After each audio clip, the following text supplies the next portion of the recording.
How we doing today? This is another episode of Fester's Garage. I'm Junior Mintz, and right now we have a 2010 Honda Accord that has a P0430 error, which is going to be the catalytic converter efficiency threshold. Right now we're going to change out the O2 sensors. If we have a problem after that, we know the catalytic converter is actually having problems, and we're looking to fix this problem with the least amount of cost, least amount of time and effort, and just make it right. This is definitely a job you can do yourself, and I'm going to show you how it's done. Right down here is the O2 sensor we changed out earlier. This is the top sensor, and right here we have going down through the engine the bottom sensor. Of course, it's easier to get to this if you have a lift. You could always use jack stand. What we need to do is we got to unclip this and push this down to take off the old sensor, and then you're going to have these clips. The first clip, and then there's a second clip down there, and a third one right here. There's a little button in the back. You push that button down, and you shove this down, and that little button right here is what releases it. So now we've unplugged it from the top, and we've started to squeeze the little clamps off, and now we're trying to get the last one off. After we get the last one off, you just pull the cord down, and you can see that with these, you just have to squeeze the top, bottom, and kind of shove it through. And there's 3 of these, one at the very top, the middle, and the bottom. After that, you got your socket right up here. It's kind of tight up in here, so you got to make sure you get the socket up.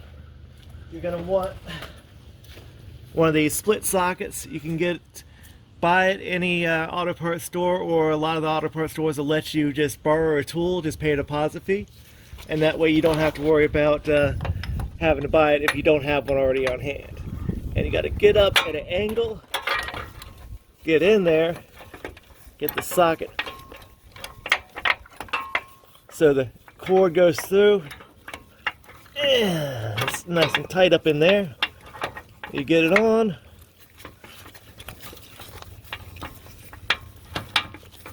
Kind of just work it in. After you work it in, then you're just going to want to break it free. If it's not too tight, then you can just do it by hand. If it is, then get a nice breaker bar to help you break it free. And after that, you get it nice loose enough, break the socket back, and then just twist that O2 sensor out. It just takes a minute of doing by hand.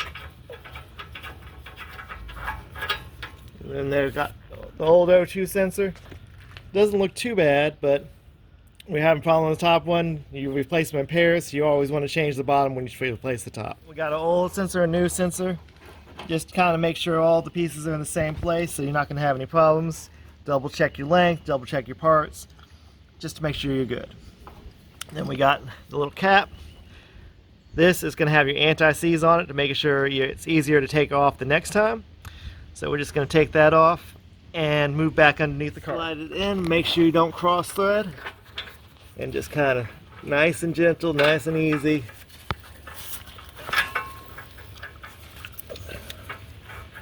Get that in there. So we got it in all the way. And we're just going to put a little bit with the socket. There we go. Got the socket on this way.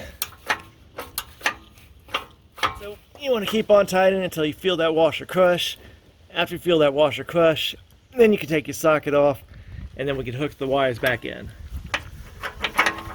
Just kind of slowly work that out. Pop the socket up and back down, and then you're good to go. Now we have your clips. First clip is going in this little plate right there. And just kind of go up and snap it in place. We got to pull the wire up, fish it up through here, and then we got the second clamp that needs to clip back in. That just snaps in. Your third clamp, you're going to want to go underneath this, and you have the third clamp, and you have this piece right here. This piece right here, again, you're going to line this up back here, and you're going to push it on until it snaps. push that up there, and this finally just is going to push through and clip in. Alright, and that's all you have to do to change out that bottom O2 sensor when you have the P430 error on your 2010 Honda Accord. Thank you for watching another episode of Festo's Garage. We always appreciate you here. Junior Mintz is out, and you all have a blessed day.